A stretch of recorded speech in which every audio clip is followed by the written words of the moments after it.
Et voilà, bonjour les amis, on va régler l'autofocus. Bienvenue dans le JT du grenier, le seul JT réalisé sans montage et sans trucage. Et regardez bien, il y a un changement de décoration. Est-ce que vous avez vu, est-ce que vous avez deviné, est-ce que vous voyez mes trois petits singes dits de la sagesse, celui qui ne veut rien voir, rien entendre, ne rien dire, histoire de ne pas avoir de problème. Et oui, c'est tellement plus facile quand on ne voit rien, qu'on ne veut rien voir, qu'on ne veut rien entendre, et qu'on ne prend jamais le risque de dire quoi que ce soit. Bonjour à toutes, bonjour à tous mes chères grenésiennes et mes chers grenésiens, amis du grenier. Ben oui, vous n'êtes pas comme ces trois petits singes, vous voulez voir, vous voulez comprendre, vous voulez entendre, et puis vous voulez parler, c'est plutôt chouette. Et vous aurez les commentaires évidemment pour le faire. Alors, cette semaine, rapidement, la Russie vient de nous déclarer la guerre monétaire. Et c'est un sujet qui est passionnant, qui est super intéressant, puis qui est évidemment extrêmement important. Ça marche pas mon truc, ça marche mon truc. Et c'est un sujet qui est super important parce qu'évidemment la monnaie, je vais pas dire la monnaie c'est la vie, mais en tout cas la monnaie c'est une très très grande partie de nos vies. On peut échapper à un krach obligataire, il suffit de pas avoir d'obligation les amis. On peut échapper à un krach boursier, il suffit de pas avoir d'action mes amis. On peut échapper au chômage, il suffit de réussir à trouver un travail. Mais en revanche aucun de nous ne peut échapper à la monnaie, puisque tout ce que nous faisons, toute la manière dont nous vivons, toute la façon dont nous consommons est réalisé sous forme de monnaie, les impôts que nous payons, les factures que nous recevons, etc. Alors, on peut rêver d'un autre monde, on peut en débattre, mais c'est pas le sujet.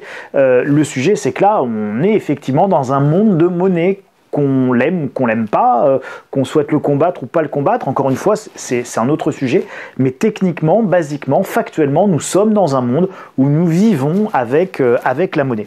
Et donc, vous êtes évidemment au courant que Poutine, il a demandé à payer son gaz, à payer le gaz et pas le pétrole, le gaz, mais aussi son pétrole, de toute façon de manière indirecte, en roubles, d'accord?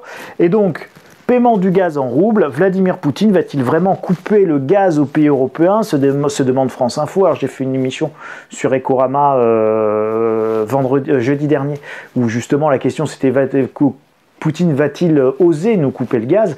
La réponse, c'est qu'il ne cherche pas forcément à nous couper le gaz, il cherche surtout à déclencher un autre volet de la guerre actuelle, qui est une guerre tout simplement monétaire, et le volet monétaire de cette guerre.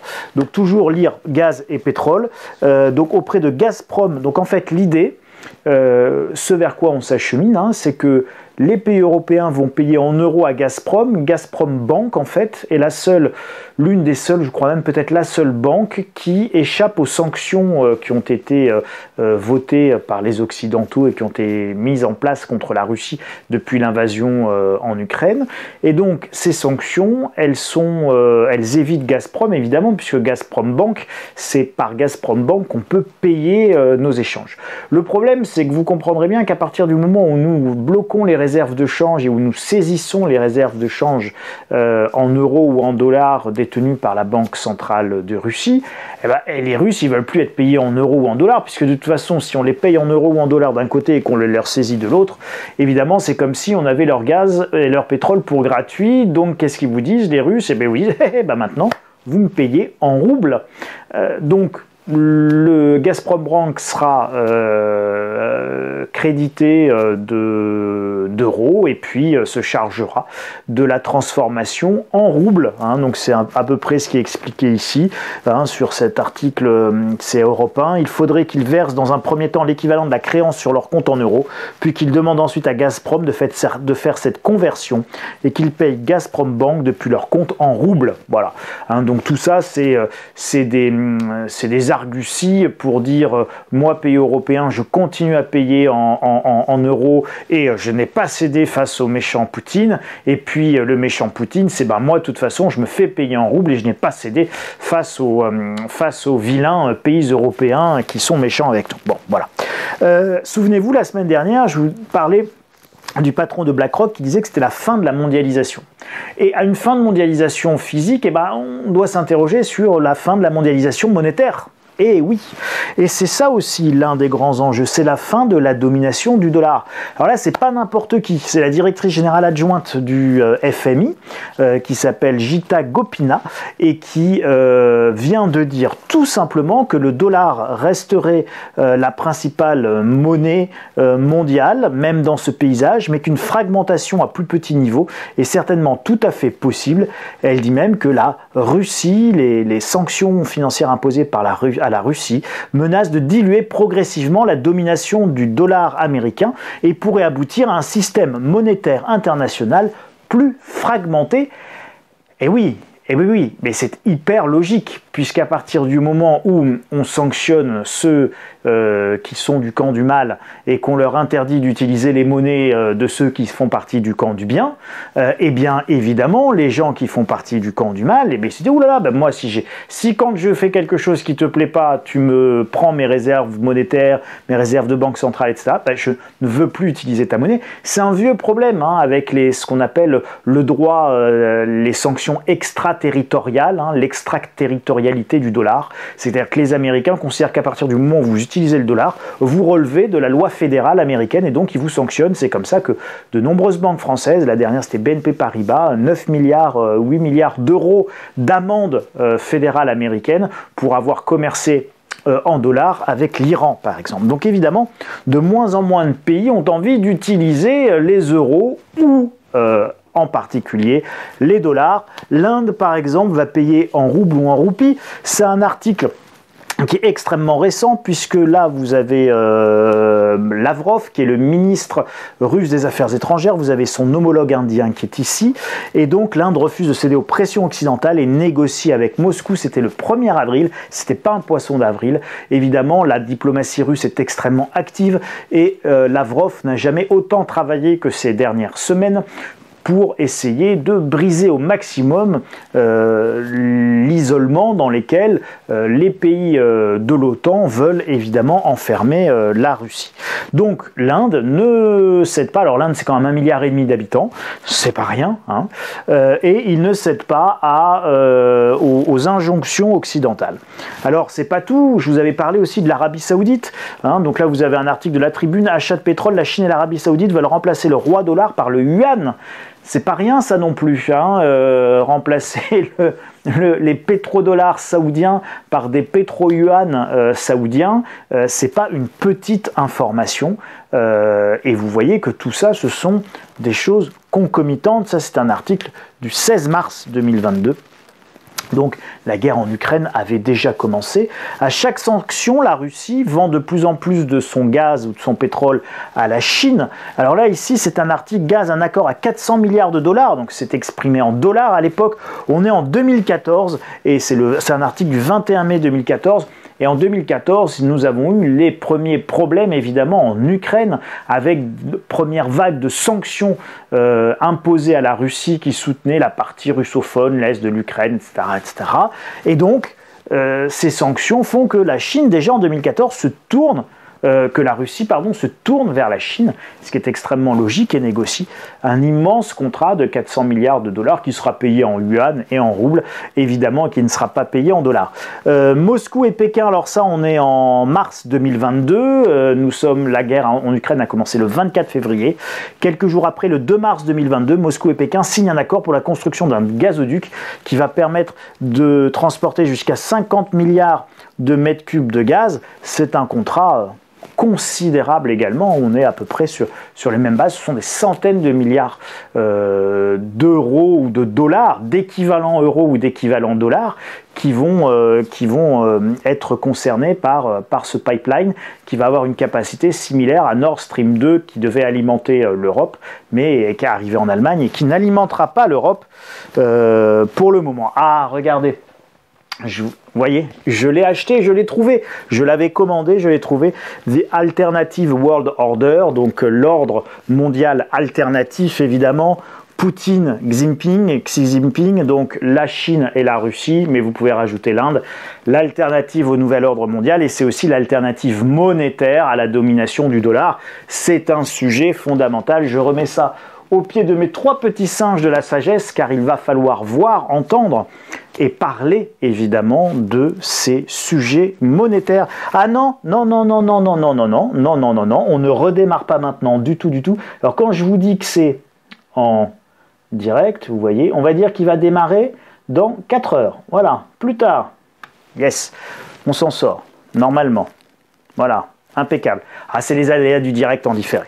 Alors, ici, c'est la guerre monétaire pour la domination dans le nouvel ordre mondial. Je vous fais l'histoire très rapidement.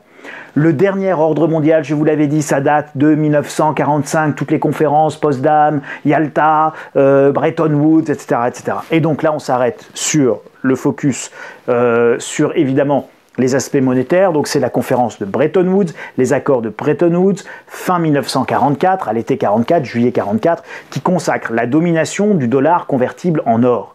C'est-à-dire qu'il y a plein de pays. Alors à l'époque, avant la Deuxième Guerre mondiale, on est sur l'étalon or, globalement. Et puis, à l'issue de la guerre, il y a énormément de pays qui ne peuvent plus tenir cet étalon or, puisque, bon, en gros, tous les sous sont partis aux États-Unis, et tous les lingots sont partis aux États-Unis, qui ont financé les efforts de guerre de beaucoup de pays.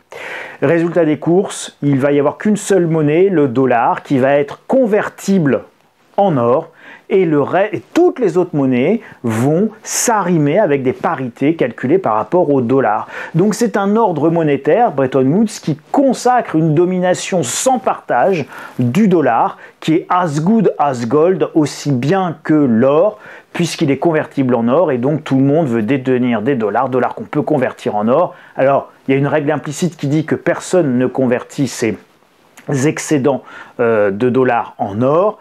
Ça, c'est une règle implicite qui va voler en éclats dans les années 70 parce que les Américains vont faire un peu tout et n'importe quoi, comme ils savent bien le faire, en termes monétaires pour financer l'effort de guerre, notamment au Vietnam, qui coûte des sommes considérables. Et donc en 71, il y a beaucoup de pays, notamment l'Allemagne, donc il y a la France, le général de Gaulle, qui envoyait les bateaux français de la marine nationale chercher à amener les dollars et puis récupérer de l'or. Mais les Allemands ont fait de même, évidemment, en 1971, et le 15 août 71, les Américains, ne voulant pas voir toutes leurs réserves d'or disparaître, cessent la convertibilité du dollar en or. Alors évidemment, le dollar aurait dû s'effondrer à ce moment-là, et les Américains sont évidemment des gens très malins, et donc ils transforment, ils imposent le fait que le dollar soit utilisé évidemment dans le paiement des matières premières, en particulier dans l'énergie, pétrole et gaz. C'est ce qui va donner les pétrodollars. Et donc, pour vous protéger, si vous vouliez être sous protection américaine, il fallait utiliser évidemment le dollar, négocier en dollars. Et donc, on abandonne la convertibilité de l'or, du dollar en or, mais en revanche, on maintient le besoin de dollars dans le monde entier, puisqu'on en fait la monnaie de référence des échanges, notamment de matières premières. Et donc, on se retrouve avec un nouveau système international où les Américains arrivent à maintenir la force et l'importance du dollar dans ce nouveau système monétaire international où il n'y a plus de convertibilité par rapport à l'or et où on est dans un système de change flottant. Donc à partir de 1971, mais en réalité c'est les accords de la Jamaïque en 1976 qui permettent de passer définitivement dans un nouveau système monétaire international dans lequel l'or va avoir beaucoup moins de place et dans lequel nous allons rentrer dans un système de change flottant avec toutes les crises monétaires que ça va pouvoir évidemment générer depuis le milieu des années 70. Et donc on est aujourd'hui en 2022 et on est toujours sur ce même système hérité des années 70.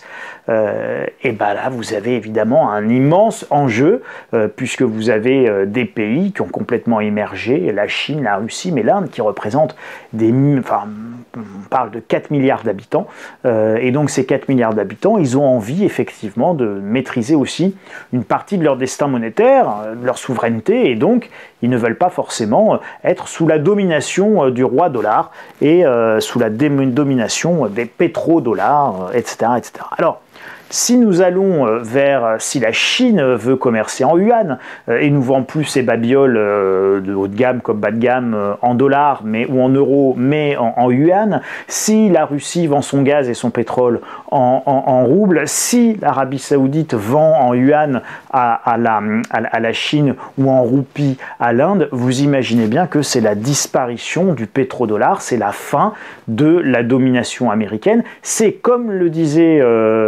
la directrice générale adjointe du FMI, c'est l'érosion de la place du dollar dans le système monétaire international. Et c'est assez logique, puisqu'en fait, ça correspondrait à une réalité et à la réalité actuelle. Conclusion, la bataille de l'Ukraine n'est qu'un volet d'une guerre bien plus large et bien plus vaste, celle pour le nouvel ordre mondial que certains appellent de leur vœu et dont la définition pour personne n'est la même. Et donc tout le combat, tout l'enjeu de cette guerre, c'est ça, c'est quelle est la définition de chacun du nouvel ordre mondial et quelles sont les négociations que l'on va réussir à mener et les accords et le moyen terme que l'on va réussir à trouver ou pas autour de ces nouveaux enjeux. Excusez-moi. La fin du pétrodollar, c'est la fin de la domination sans partage en termes monétaires des États-Unis et c'est évidemment retirer un pouvoir considérable politique et économique aux Américains. C'est les marginaliser. Marginaliser le dollar, c'est marginaliser la domination américaine dans le monde entier. C'est un pas vers un monde monétaire multipolaire, donc soit nous avons un monde, nouvel ordre mondial, comme l'a dit Joe Biden il y a quelques jours seulement, il y a 15 jours qu'il dit nous allons vers un nouvel ordre mondial et nous devons le diriger, nous les Américains. D'accord ? Et donc, en face, Chinois, Russes disent non, nous, on ne veut pas que tu diriges le nouvel ordre mondial. On propose une alternative à l'ordre mondial uniquement unipolaire et sous domination américaine. On veut quelque chose de beaucoup plus multipolaire. Alors, chacun a une arrière-pensée. Le multipolaire, c'est pour les Chinois, c'est qu'à la fin, c'est une domination chinoise du monde. Il ne faut pas imaginer que les Chinois n'aient pas non plus envie de dominer le monde. Et donc nous, petits Européens, on a le choix entre être dominés par les États-Unis et être dominés par les Chinois à terme. Donc si vous voulez penser la souveraineté européenne, c'est peut-être quelque chose d'urgent ici, mais si on n'est pas capable de penser la souveraineté au niveau européen, il faut la repenser évidemment à nouveau de manière nationale. Donc dans tous les cas, c'est quelque chose de très inflationniste pour nous, puisque nous tirons notre puissance d'achat de la valeur de notre monnaie. D'accord ? Que ce soit pour les États-Unis ou pour l'euro, c'est l'intérêt de l'euro.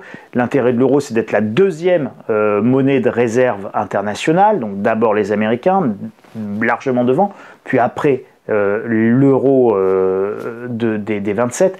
Vous imaginez bien que si demain nous nous retrouvons marginalisés en termes monétaires, eh bien, ça va nous coûter de plus en plus cher. Voilà, c'est-à-dire notre monnaie, notre monnaie, finalement, ceux qui ont des vraies choses à nous vendre n'en veulent plus.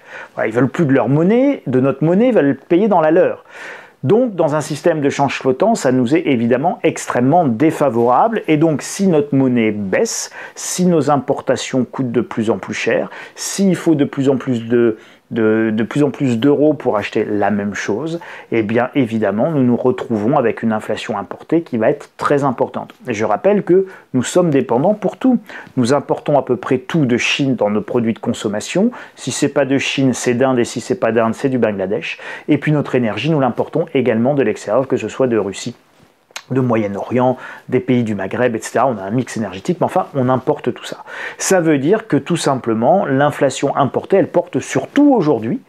Et donc, si notre dernier rempart pour lutter contre l'inflation importée, qui porte surtout, contrairement aux années 70, c'est la force de nos monnaies. Si nos monnaies euro et dollars baissent, si nos monnaies sont moins bien acceptées, eh bien c'est très inflationniste pour nous. Et là, vous savez, vous pouvez faire tout ce que vous voulez. En termes monétaires, les banques centrales, elles peuvent monter les taux, baisser les taux, imprimer des monnaies, faire des quantitative easing, faire des quoi qu'il en coûte, tout ce que vous voulez. Elles peuvent tout faire, elles peuvent en imprimer autant qu'elles veulent. Mais vous restez dans la sphère financière. La sphère physique, elle, c'est autre chose. D'accord ? Vous pouvez imprimer autant de monnaie que vous voulez. S'il n'y a pas de pétrole, il n'y a pas de pétrole. Et si personne ne veut vous en vendre, vous n'en aurez pas. Pour le gaz, c'est pareil. pour les Apple, pour les iPads, pour les iPhones, pour les puces, les microconducteurs, les semi-conducteurs, tout ce que vous voulez, c'est la même chose. Si on ne veut pas vous vendre parce qu'on n'a pas confiance dans votre monnaie, alors vous n'en aurez pas, quoi que vous fassiez avec votre monnaie. Donc évidemment, la guerre monétaire, ça peut avoir des conséquences absolument considérables pour notre vie quotidienne. Et l'inflation que vous voyez aujourd'hui, eh bien, c'est l'un des résultats de ce début de guerre monétaire. Et ce n'est aujourd'hui, quand on analyse les choses, que le début. Et donc, c'est pour ça aussi que l'inflation sera durablement notre réalité et notre quotidien en termes économiques dans les mois et années certainement qui viennent, à moins qu'on trouve un équilibre et donc une négociation. Et à ce moment-là, si on se mettait d'accord sur un nouveau système monétaire international, eh bien nous aurions un choc monétaire, le temps de mettre en place ce nouvel équilibre, mais très rapidement, nous aurions un nouvel équilibre dans un nouveau système monétaire international. C'est ça qui est en train de se jouer. Le problème, c'est que dans cette phase transitoire où rien n'a été négocié, où les accords n'ont pas été trouvés, eh bien, nous sommes dans une situation qui est extrêmement dangereuse. C'est une situation VICA, volatile, incertaine, complexe, ambiguë, et il faut naviguer là-dedans, et c'est très compliqué. Et en attendant, surtout, nous sommes dans l'ancien système, avec des évolutions qui sont liées au futur système qui, lui, n'est pas encore là. Voilà. Donc c'est très inconfortable pour les citoyens, c'est très compliqué pour gérer son patrimoine dans ces conditions-là. On a des taux quasiment à zéro, on a une inflation à 7,1% au niveau européen pour l'ICPH, qui est l'indice des prix à la consommation harmonisé. Donc voilà, on est dans une situation qui est compliquée. Je vous retrouve la semaine prochaine, toujours le dossier stratégie, il va y en avoir un nouveau qui va sortir, je suis en train de travailler dessus et je pense qu'il va vous plaire, mais on verra ça la semaine prochaine ou la semaine suivante. Je ne vous tiens pas plus longtemps, je vous souhaite un très beau dimanche, une très bonne fin de dimanche. Vous me mettez un doigt de schtroumpf, vous pouvez me retrouver sur Twitter, vous pouvez partager cette vidéo, vous pouvez vous abonner en cliquant sur la petite cloche pour avoir la notification quand il y a une nouvelle vidéo qui apparaît. Vous pouvez vous abonner gratuitement à la lettre d'information quotidienne sur le site insolentiae.com et puis évidemment, vous pouvez vous abonner pour ceux qui veulent aller plus loin à la lettre stratégie sur insolentiae.com/boutique, lettre stratégie, dans lesquels vous aurez tous les documents que je publie pour mes abonnés. Je vous souhaite une excellente semaine, bonne réflexion autour de ces sujets concernant la guerre évidemment monétaire. N'hésitez pas à partager vos avis, vos opinions pour enrichir la réflexion de chacun. Voilà, c'est l'intérêt de tous ces échanges possibles, de tous ces commentaires, c'est faire marcher l'intelligence collective de notre aimable communauté de Grenaisiennes et de Grenaisiens, parce qu'on veut entendre, on veut voir et évidemment on veut parler de ces sujets qui sont aussi importants pour notre quotidien. Prenez bien soin de vous mes amis et je vous retrouve dimanche prochain. Salut!